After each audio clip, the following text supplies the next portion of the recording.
Well, if you were with us last Sunday, you remember that we started to talk about the themes of salvation and heaven and what the next life might look like. Well, today we're going to continue that theme because today's gospel reading is a continuation of last Sunday's gospel reading. As we just heard, Jesus is asked a question about marriage in heaven, about who will be married to in the next life. And that's a question some of you may have pondered, especially those of you who have been married more than once. Now, let's ask ourselves a question similar to the question Jesus was asked. Let's suppose there is a man who marries his high school sweetheart, and they marry and they raise a family together for 20 years. And then she tragically dies of cancer. But a few years after that, the man finds love again. He marries a new wife, and he raises another family with her, and they're together for 40 years until she dies. So the question is, when the man dies and gets to heaven, who's his wife? The first wife or the second wife? Who's he married to in heaven? That's the question Jesus was asked. And Jesus' answer may have surprised you. He says, in heaven, there is no marriage. In the afterlife, we're not married to anyone. And that may sadden some of you to hear that. Is Jesus really saying that we're not going to be reunited with our spouse in heaven? Is that really what he's saying here? Well, let us look at this passage together and try to make sense of it. Jesus is asked this question by the Sadducees. Now, who were the Sadducees? Well, they were one of 3 Jewish groups at the time of Jesus. Just like today we have many different Christian denominations, well, there were different Jewish sects during the first century. There were the Sadducees, the Pharisees, and the Essenes. Now, the Sadducees believed only in the first 5 books of the Old Testament, the Torah, and they took those books literally. There was no further discussion. They were a very conservative group, and they believed only in the written law of Moses. Now, the Pharisees believed in the Torah, but they took those stories symbolically, metaphysically, and they were open to different understandings, other books, oral traditions. But as we know from reading the Gospels, Jesus had a lot of criticisms for both the Sadducees and the Pharisees. In fact, of all of the criticisms that Jesus gave in the Gospels, he reserves the greatest criticism for those 2 groups. And we know the Sadducees and the Pharisees were not big fans of Jesus either, which has led some theologians to believe, we know Jesus was Jewish, a very devout Jew, that he probably wasn't a part of the Sadducees or the Pharisees, so maybe he was possibly part of that 3rd group, the Essenes. Now, the Essenes are not mentioned anywhere in the Gospels. Not one time. We learned a lot more about the Essenes in the 1940s, just in the 20th century. That's when the Dead Sea Scrolls were found in a cave in Egypt. And from those scrolls, we learned that the Essenes also wrote Gospels. Gospels like the Gospel of Thomas and the Gospel of Mary Magdalene. But the early church fathers, when they were putting together the Bible, they decided not to include those Gospels in the Bible. In fact, what they did is they hid them away, out of sight, hoping that they would never be discovered. But what we learned about the Essenes is that the Essenes were people who believed that we could have an intimate knowing of God, that we could know God intimately. And they believed that the soul was immortal. Now, the Sadducees did not believe that. The Sadducees didn't believe in the afterlife. They didn't believe in life after death. They rejected concepts like angels and spirits. So when they're asking this question of Jesus about marriage in the afterlife, they don't really want an answer. They're not being serious. They're actually mocking Jesus. They're actually trying to make fun of Jesus, asking a ridiculous question about the afterlife because they think the afterlife is ridiculous.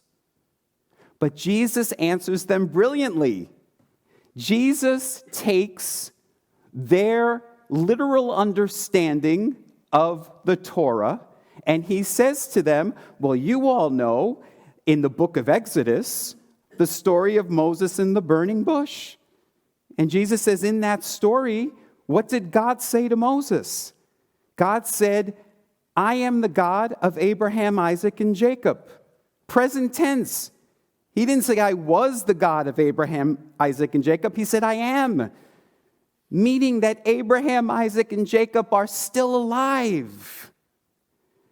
And then Jesus ends by saying, God is not God of the dead.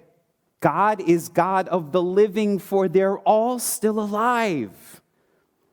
That's what our faith tells us, that we have eternal life, that we live forever, that death is not the end of the story. It's just part of the process. We get to see that in nature this time of year. The plants in the ground that appear dead in winter, well, they're not really dead. We know they're going to bloom again in the spring and every spring. And the same is true for us. So the question is, what does the next life look like? Are we in these physical bodies? Are we reunited with our loved ones? What's it like? Well, I'm sorry to tell you, I don't know. I don't have the answer. I'd be lying to you if I told you that I did. But what I do know is my Christian faith tells me that there is resurrection and new life. And I've shared with you before, I have felt the presence of my loved ones who have died in very real ways. I know they're still alive because I have felt their love and light in such deep and profound ways. So I'd like to believe that in the next life, I'll be reunited with them. So what then did Jesus mean about we're not going to be married in heaven? Well, I think what Jesus was trying to say is when we leave our human form, we become one with everyone, which means we're in love with everybody. All people are our beloved. We're going to love everyone's children, strangers' children, just as much as we love our own, equally. Because when we transcend this human existence, we're going to experience oneness with all, oneness with all that is and all that will be. So when we transcend this separation and duality and experience oneness, we're going to move beyond human constructs like marriage. And we're going to understand that we are all one. Now, people who have died on the operating room table, they have experienced this oneness, and they've told us about it. They've experienced this oneness with this brilliant white light. They've seen visions of loved ones, and they have experienced such an intense feeling of bliss and peace. And what's so fascinating to me is these stories are all pretty much the same, regardless of the person's age or culture or language or religion. They all tell the same story about how amazing the afterlife is. That it's so amazing that they didn't even want to come back. They just wanted to stay there. Now, a few years ago, I went to Grand Rapids to hear the writer Anita Moorjani speak. Margaret was there, Pam and Pete were there. She was reading from her book, which is a New York Times bestseller, which is called Dying to Be Me. And it is about her near-death experience. And I would like this morning to share with you part of her story. She says, "After 4 heart-wrenching years with cancer, my body had finally had enough, and I went into a coma. As my husband Danny rushed me to the hospital, the world around me started to appear surreal and dreamlike, and I could feel myself slip further and further away from consciousness. The moment I arrived and the oncologist saw me, her face visibly filled with shock. 'Your wife's heart may still be beating,' she told Danny, 'but she's not really there. It's too late to save her. Her organs have already shut down. She won't even make it through the night.'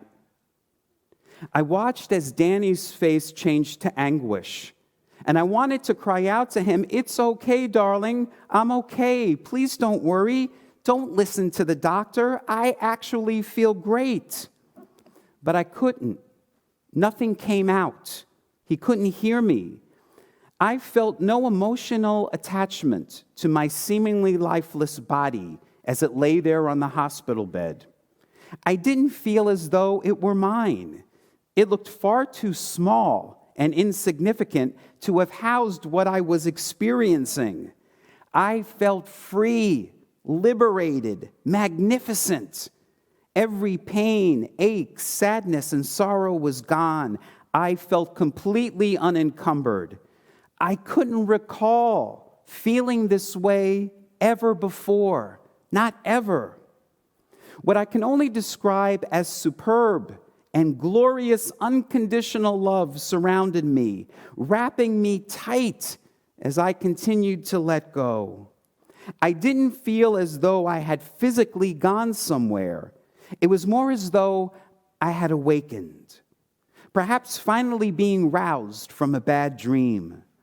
My soul was finally realizing its true magnificence, and in doing so, I was expanding beyond my body and this physical world. The feeling of complete, unconditional love was unlike anything I had ever known before. It was totally undiscriminating, as if I didn't have to do anything to deserve it, nor did I need to prove myself to earn it. I was also aware of other beings around me. I didn't recognize them, but I knew they loved me very much and that they were protecting me. I realized that they too were with me all this time, surrounding me with love even when I wasn't conscious of it. My heightened awareness in that expanded realm was indescribable, despite my best efforts to explain it. And then I was overwhelmed by the realization that God isn't a being. God is a state of being, and I was now in that state of being. I believe her, and the words that she writes to me are exactly what Pam Chappell sang for us last Sunday in the beautiful song she wrote.